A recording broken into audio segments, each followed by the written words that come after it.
নির্বাচনে বিএনপির জয় ঠেকাতে নানা অপকৌশল চলছে বললেন তারেক রহমান। ৭১কে ভোলানোর প্রচ্ছন্ন চেষ্টার অভিযোগ মির্জা ফখরুলের। ২১শে আগস্ট গ্রেনেড হামলা মামলায় আসামিদের খালাস দিয়ে হাইকোর্টের রায়ের বিরুদ্ধে আপিলের আদেশ ৪ সেপ্টেম্বর।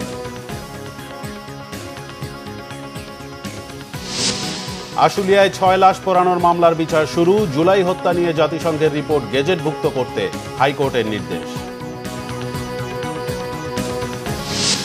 ৪৬২ প্রার্থীকে বৈধ এবং ৪৭টিকে ত্রুটিপূর্ণ ঘোষণা করে ডাকসু নির্বাচনের প্রাথমিক তালিকা প্রকাশ। প্রতিদ্বন্দ্বিতায় থাকছেন ভিপি পদে ৪৮, জিএস পদে ১৯ ও এজিএস পদে ২৮ জন। এনবিআর ভেঙে ২টি বিভাগ গঠন উপদেষ্টা পরিষদের চূড়ান্ত অনুমোদন। রোহিঙ্গা ইস্যুতে কক্সবাজারে আন্তর্জাতিক সম্মেলন ২৪ আগস্ট। দেখছিলেন ক্রাউন সিমেন্ট সংবাদ শিরোনাম, এবার বিস্তারিত। বিএনপির ভারপ্রাপ্ত চেয়ারম্যান তারেক রহমান বলেছেন, কেউ কেউ বিএনপির বিজয় ঠেকানোর চিন্তা করে নানা অপকৌশল কিংবা শর্তের বেড়াজালের আশ্রয় নিচ্ছেন। রাজনীতিকে রাজনীতি দিয়ে মোকাবেলা করার আহ্বান জানিয়ে তিনি বলেন, বিএনপির বিজয় ঠেকাতে জনগণের রায় দেওয়ার পথ রুদ্ধ করবেন না। ধর্ম যার যার, রাষ্ট্র সবার মন্তব্য করে আগামী নির্বাচনে বিএনপির প্রার্থীদের ভোট দিতে হিন্দু ধর্মাবলম্বীদের প্রতি আহ্বানও জানান তিনি। আহমেদ সরার রিপোর্টে বিস্তারিত। শুভ জন্মাষ্টমী উপলক্ষে বৃহস্পতিবার হিন্দু ধর্মাবলম্বীদের সাথে শুভেচ্ছা বিনিময় অনুষ্ঠানের আয়োজন করে বিএনপি। ইঞ্জিনিয়ার্স ইনস্টিটিউশনে আয়োজিত এই অনুষ্ঠানে লন্ডন থেকে ভার্চুয়ালি যুক্ত হন বিএনপির ভারপ্রাপ্ত চেয়ারম্যান তারেক রহমান। অনুষ্ঠানে শুভেচ্ছা বিনিময় করে বিএনপির ভারপ্রাপ্ত চেয়ারম্যান তারেক রহমান বলেন, দীর্ঘ ১৫ বছর আন্দোলন সংগ্রামের মধ্য দিয়ে ফ্যাসিস্টদের পতন হয়েছে। এর মধ্য দিয়ে গণতন্ত্রকে প্রাতিষ্ঠানিক রূপ দেবার যাত্রা শুরু হয়েছে। অবাধ, সুষ্ঠু এবং নিরপেক্ষ নির্বাচনে ভোট দেবার সুযোগ পেলে জনগণ বিএনপিকে রাষ্ট্র পরিচালনার দায়িত্ব দিতে পারে। এই ভয়ে পলাতক স্বৈরাচার বিএনপির বিজয়ে ঠেকাও এর মতন অন্তর্ঘাতী অপরাজনীতি চালু করেছিল। তবে আশ্চর্যের বিষয় হলো, স্বৈরাচার মুক্ত বাংলাদেশে এবার ক্ষমতাসীন সরকার নয়, বরং ফ্যাসিবাদ বিরোধী আন্দোলনের রাজপথের সহযোদ্ধা কতিপয় রাজনৈতিক ব্যক্তি এবং গোষ্ঠীর আচরণেও সেই পলাতক স্বৈরাচারের সরকারের মতন বিএনপির বিজয়ে ঠেকাও প্রবণতা লক্ষ্য করা যাচ্ছে। ফ্যাসিবাদ মুক্ত বাংলাদেশেও যারা মনে করছেন নির্বাচন দিলে জনগণ ভোট দিয়ে বিএনপিকে সরকার গঠনে সহায়তা করবে, যারা এই চিন্তা থেকে বিএনপির বিজয়ে ঠেকানোর জন্য নানা রকম অপকৌশলের বা শর্তের বেড়াজালের আশ্রয় নিচ্ছেন, তাদের দৃষ্টি আকর্ষণ করে বলতে চাই, রাজনীতিকে রাজনীতি দিয়েই মোকাবেলা করুন। জনগণের শক্তির উপরে আস্থা এবং বিশ্বাস রাখুন। বিএনপির বিজয় যদি জনগণ দিয়েই থাকে, সেই বিজয় ঠেকাতে গিয়ে জনগণের রায় প্রদানের পথ রুদ্ধ করবেন না। তিনি বলেন, প্রস্তাবিত পিআর পদ্ধতিতে ভোট হলে কাকে নির্বাচিত করা হচ্ছে তা জানার কোনো সুযোগ থাকে না ভোটারদের।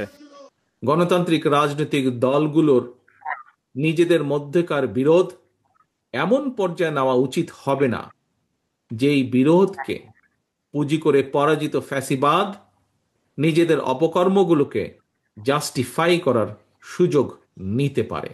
তাদের পুনর্বাসন ঠেকানো কিংবা দেশকে তাবেদার মুক্ত রাখার মতন স্বাধীনতা, সার্বভৌমত্ব এবং জাতীয় স্বার্থ সংশ্লিষ্ট ইস্যুগুলোতে অবশ্যই ঐক্যমত এবং ঐক্যবদ্ধ থাকা অত্যন্ত জরুরি। বিএনপির ভারপ্রাপ্ত চেয়ারম্যান বলেন, আগামী নির্বাচনে হিন্দু সম্প্রদায়কে পাশে চায় বিএনপি। সারা দেশে হিন্দু ধর্মাবলম্বী ভাই ও বোনদের দৃষ্টি আকর্ষণ করে বলতে চাই, আগামী নির্বাচনে বিএনপি আপনাদের সমর্থন এবং আপনাদের সক্রিয় সহযোগিতা চায়। বিএনপি বিশ্বাস করে দল, মত, ধর্ম, দর্শন যার যার, রাষ্ট্র সবার, ধর্ম যার যার, কিন্তু নিরাপত্তা পাবার অধিকার সবার। অনুষ্ঠানে বিএনপি মহাসচিব মির্জা ফখরুল ইসলাম আলমগীর বলেন, পতিত ফ্যাসিস্ট দেশবাসীকে প্রজা মনে করত। ২৪ যেমন সত্য, ৭১ও তেমনি সত্য বলে মন্তব্য তার। কথা উঠছে, ষড়যন্ত্র চলছে, যে আপনার বাংলাদেশে ধরনের উগ্রবাদ মাথা চাড়া দিয়ে উঠছে। এই উগ্রবাদকে মাথা চাড়া দিয়ে উঠতে দেওয়া যাবে না বন্ধুগণ। এইখানে আপনাদের সকলকে বিভক্তি বিভাজনের রাজনীতি কেউ করবেন না। অতীতে যা হয়েছে হয়েছে। এখন বাংলাদেশের অস্তিত্বের জন্য, বাংলাদেশকে টিকিয়ে রাখার জন্য, বাংলাদেশের সামনে নেওয়ার জন্য, বাংলাদেশ আরো উন্নত করবার জন্য আমাদেরকে সবাইকে ঐক্যবদ্ধ হয়ে কাজ করতে হবে। সবাইকে গণতন্ত্র পুনরুদ্ধারে ঐক্যবদ্ধভাবে কাজ করার আহ্বান জানান তিনি। আহমেদ সরওয়ার, বাংলা ভিশন, ঢাকা।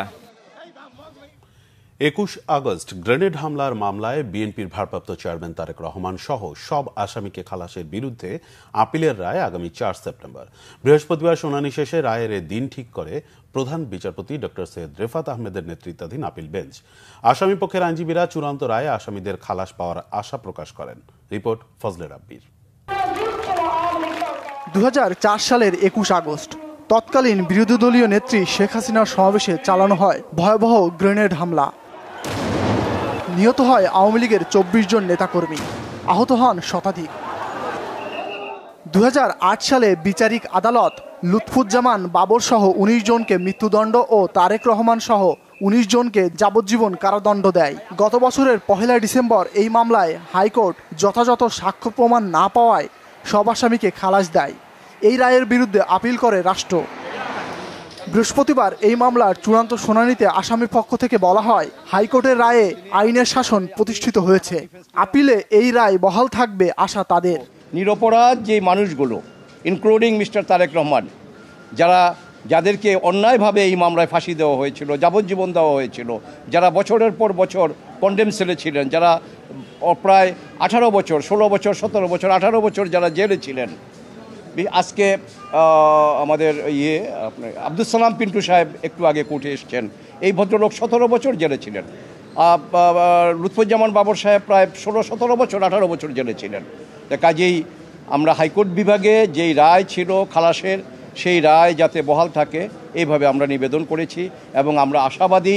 সর্বোপরি আমরা আল্লাহ রাব্বুল আলামিনের কাছে করজোড়ে আমরা প্রার্থনা করি যেন এই খালাসের রায় বহাল থাকে এবং আমরা আশা করি যে এই খালাসের রায় বহাল থাকবে। আমরা প্রত্যাশা করেছিলাম যে একটা ন্যায় বিচার হবে এবং প্রকৃত দোষীদের শাস্তি হবে, কিন্তু দেখা গেল যে প্রকৃত দোষীদের শাস্তি দিতে গেলে হয়তো থলের বিড়াল বের হয়ে যাবে, যে কারণে শেখ হাসিনা তার রাজনৈতিক উদ্দেশ্য এবং প্রতিহিংসার হিসাবে জনাব তারেক রহমান সাহেবকে এই মামলায় অন্তর্ভুক্ত করলেন শুধুমাত্র রাজনৈতিক কারণে।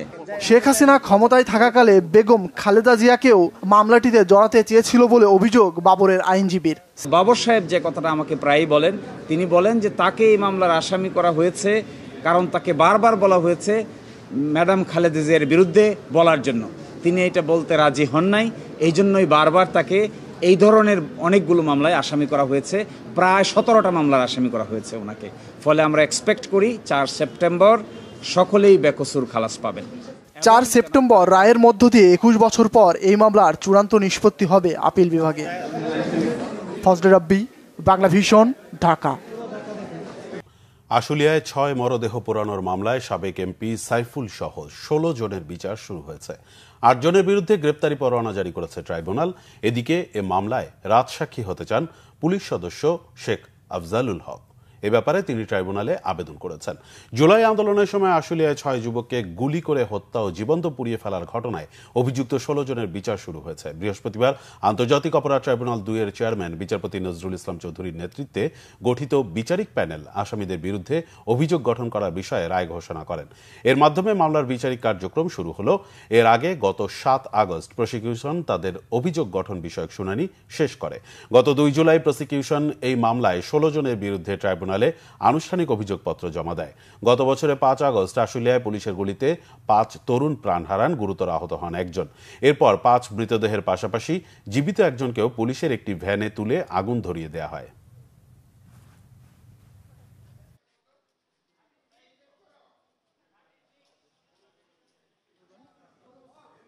আপনারা জানেন যে আন্তর্জাতিক অপরাধ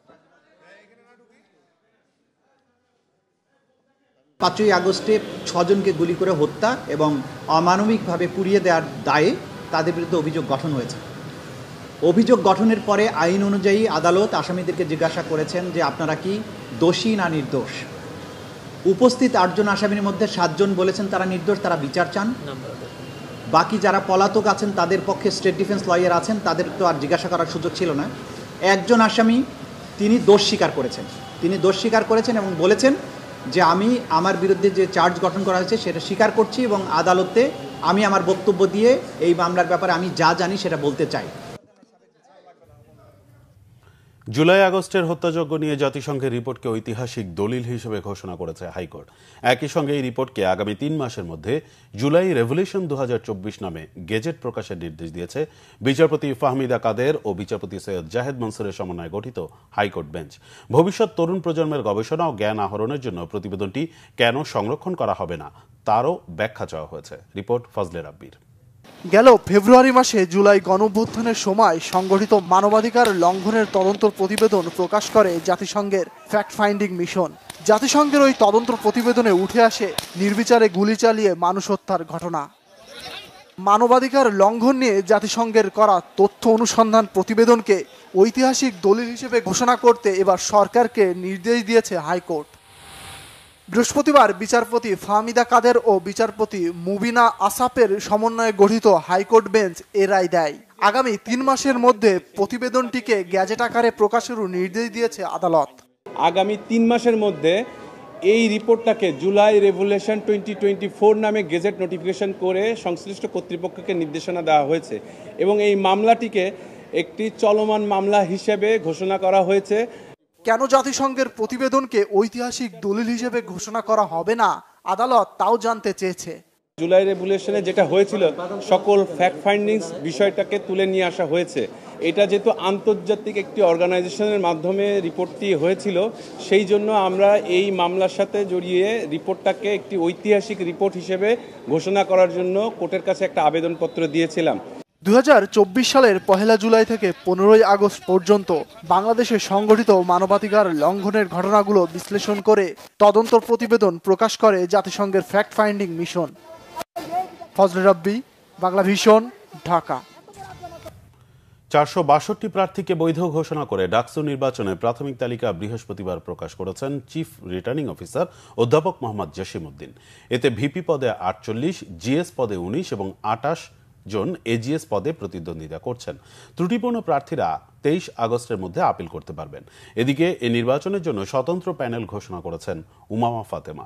নির্বাচনে ছবি সহ ভোটার তালিকা তৈরির দাবি জানিয়েছেন ছাত্র অধিকার পরিষদের ভিপি প্রার্থী মোহাম্মদ বিন ইয়ামিন মোল্লা। ক্যাম্পাসে সহাবস্থান নিশ্চিতের অঙ্গীকার ছাত্রদল মনোনীত ভিপি প্রার্থী আবিদুল ইসলাম খানের। রিপোর্ট সৈয়দ আব্দুল মুহিতের। ঢাকা বিশ্ববিদ্যালয় কেন্দ্রীয় ছাত্র সংসদ ডাকসু নির্বাচন ঘিরে ক্যাম্পাস উৎসব মুখর। বিভিন্ন ব্যানারে প্রার্থীরা নানা প্রতিশ্রুতি দিয়ে ক্যাম্পাসে অবস্থান জানান দিচ্ছেন। বৃহস্পতিবার ঢাকা বিশ্ববিদ্যালয়ের মধুর ক্যান্টিনের সামনে সংবাদ সম্মেলন করেন ছাত্র অধিকার পরিষদের ভিপি প্রার্থী বিন ইয়ামিন মোল্লা। যে একটি দলের চাওয়ার প্রেক্ষিতে তাদের প্রভাবের কারণে ডাকসুর মনোনয়ন জমা দেওয়ার সময় একদিন বাড়িয়ে দেওয়া হয়, আর এইদিকে আমরা বিশ্ববিদ্যালয় প্রশাসনের কাছে বিশ্ববিদ্যালয়ের এই প্রায় 40,000 ভোটারের যে দাবি, প্রার্থীর যে দাবি, যৌক্তিক দাবি আমরা বলতেছি যে আপনারা নাম ব্যালট নাম্বারের পাশে ছবি যুক্ত করেন, এইটা তারা যুক্ত করতেছে না।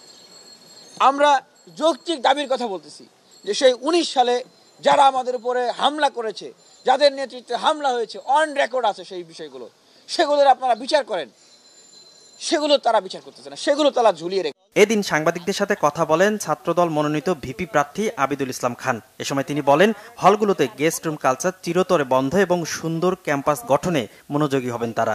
বিশ্ববিদ্যালয়ের যে পড়াশোনার পরিবেশ সেটা কিন্তু সম্পূর্ণভাবে বিলুপ্তির পথে।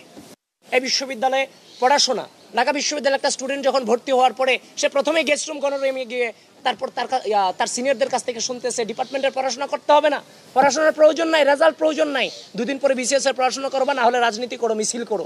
এই যে একটা নিকৃষ্ট ধ্যান ধারণা, বাংলাদেশের শিক্ষা ব্যবস্থাকে যে ধ্বংস করে দেওয়ার যে একটা ধ্যান ধারণা, এখান থেকে নিঃসন্দেহে আমরা বেরিয়ে আসবো এবং সেই রাজনৈতিক সংস্কৃতিকে আমরা মূলোৎপাটন করব। ঢাকা বিশ্ববিদ্যালয় কেন্দ্রীয় ছাত্র সংসদ বা ডাকসু নির্বাচনে উমামা ফাতেমা ও আল সাদি ভুইয়ার নেতৃত্বে স্বতন্ত্র শিক্ষার্থী ঐক্য নামে প্যানেল ঘোষণা করা হয়েছে। যে এই ঢাকা বিশ্ববিদ্যালয়ের শিক্ষার্থীরা সিদ্ধান্ত নিবে যে আগামী দিনের তাদের নারীদেরকে তারা আসলে কোথায় দেখতে চায়, তাদের কি তারা এই আন্দোলনে শুধুমাত্র সামনের সারির কিছু অস্ত্র হিসেবে দেখতে চায়, নাকি পলিসি মেকিং থেকে শুরু করে প্রতিটি পরিসরে এই নারীদের অংশগ্রহণ থাকবে, এভাবে তারা নারীদেরকে এক্সপ্রেস করে দিতে চায়। এবারে নির্বাচনে এ নিয়ে মোট 9টি প্যানেল নিশ্চিত হলো। সৈয়দ আব্দুল মুহিত, বাংলা ভিশন, ঢাকা। রাজস্ব আদায় ও রাজস্ব নীতি ব্যবস্থাপনা পৃথকীকরণে আলাদা দুটি বিভাগ গঠনে চূড়ান্ত অনুমোদন দিয়েছে উপদেষ্টা পরিষদ। প্রধান উপদেষ্টা ডক্টর মোহাম্মদ ইউনূসের সভাপতিত্বে বৃহস্পতিবার উপদেষ্টা পরিষদের বৈঠকে এ অনুমোদন দেয়া হয়। বাংলাদেশ ও পাকিস্তানের মধ্যে অফিসিয়াল পাসপোর্টধারীদের জন্য ভিসা অ্যাবলিশন চুক্তির অনুমোদন দিয়েছে উপদেষ্টা পরিষদ। এছাড়া আগস্টের শেষ সপ্তাহে কক্সবাজারে অনুষ্ঠেয় রোহিঙ্গা সম্মেলনে দেশ বিদেশের অতিথিদের পাশাপাশি প্রধান উপদেষ্টাও যোগ দেবেন বলে জানানো হয়েছে। রকুনুজ্জামানের রিপোর্ট। তেজগাঁওয়ে প্রধান উপদেষ্টার কার্যালয়ে বৃহস্পতিবার ডক্টর মোহাম্মদ ইউনূসের সভাপতিত্বে উপদেষ্টা পরিষদের বৈঠক অনুষ্ঠিত হয়।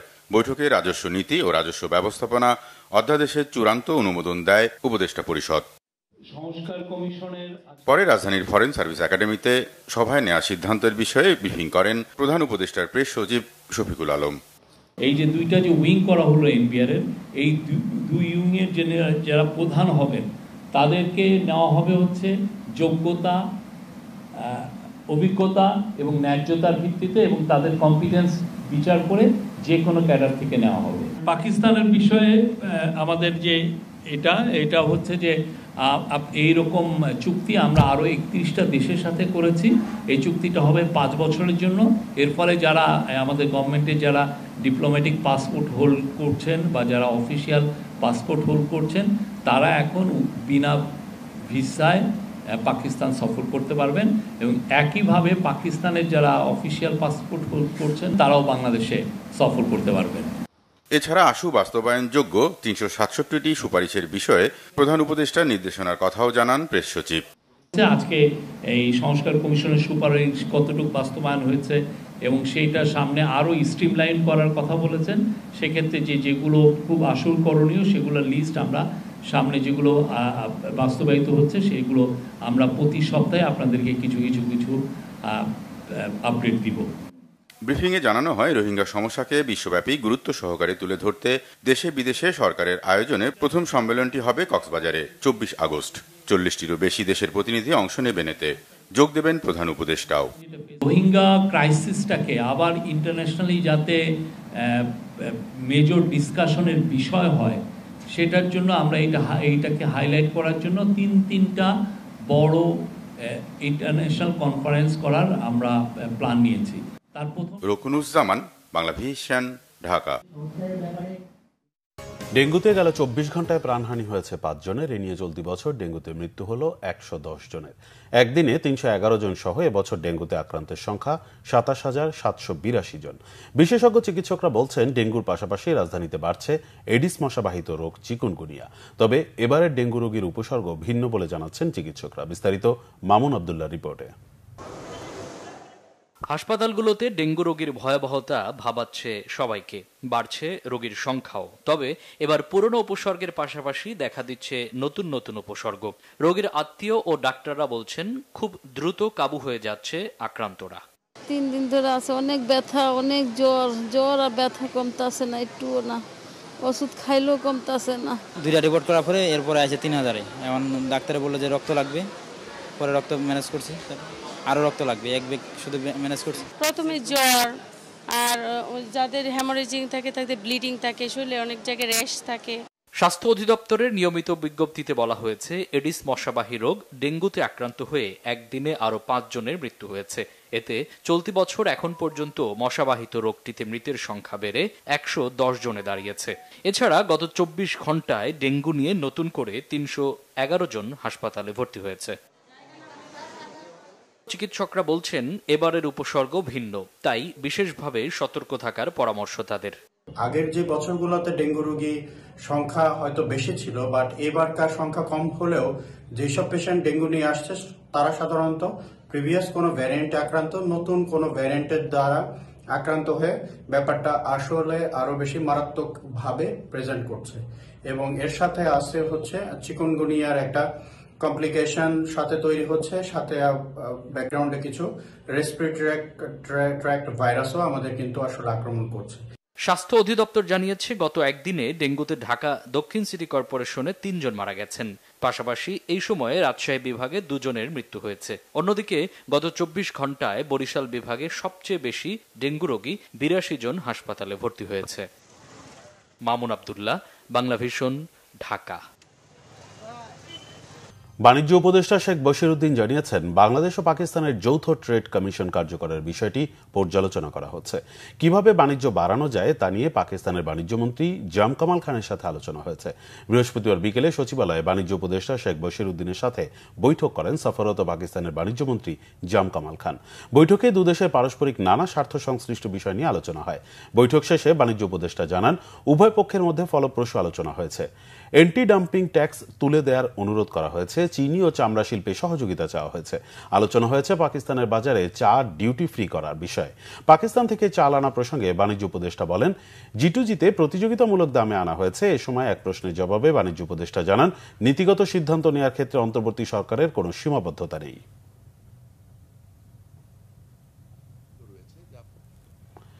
BGMEA university of fashion and টেকনোলজির প্রাক্তন শিক্ষার্থী জুলাই আন্দোলনে শহীদ মোহাম্মদ সেলিম তালুকদারের স্মরণে আলোচনা ও দোয়া মাহফিল হয়েছে।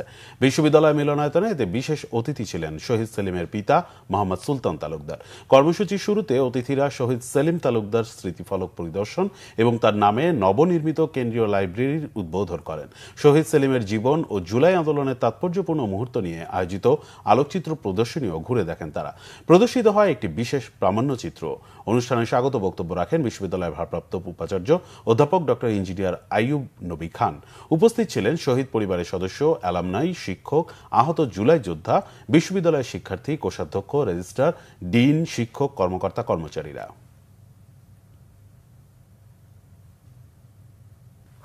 সংবাদ শেষ করব ক্রাউন সিমেন্ট শিরোনামগুলো আরেকবার জানিয়ে। নির্বাচনে বিএনপির জয় ঠেকাতে নানা অপকৌশল চলছে বললেন তারেক রহমান। ৭১কে ভোলানোর প্রচ্ছন্ন চেষ্টার অভিযোগ মির্জা ফখরুলের। ২১শে আগস্ট গ্রেনেড হামলা মামলায় আসামিদের খালাস দিয়ে হাইকোর্টের রায়ের বিরুদ্ধে আপিলের আদেশ ৪ সেপ্টেম্বর।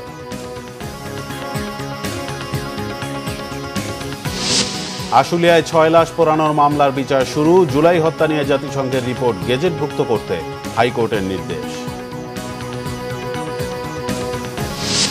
৪৬২ প্রার্থীকে বৈধ এবং ৪৭টিকে ত্রুটিপূর্ণ ঘোষণা করে ডাকসু নির্বাচনের প্রাথমিক তালিকা প্রকাশ। প্রতিদ্বন্দ্বিতায় থাকছেন ভিপি পদে ৪৮, জিএস ১৯ ও এজিএস পদে ২৮ জন। এনবিআর ভেঙে ২টি বিভাগ গঠনে উপদেষ্টা পরিষদের চূড়ান্ত অনুমোদন। রোহিঙ্গা ইস্যুতে কক্সবাজারে আন্তর্জাতিক সম্মেলন ২৪ আগস্ট। এই ছিল এখনকার মতো। পরের সংবাদ সকাল ৭:৩০টায় দেখার আমন্ত্রণ রইল। এছাড়া বাংলা ভিশন সংবাদ ও সংবাদ সংশ্লিষ্ট অনুষ্ঠান দেখতে ভিজিট করুন www.bvnews24.com ও facebook.com/banglavision news এবং সাবস্ক্রাইব করুন youtube.com/banglavision news। ধন্যবাদ।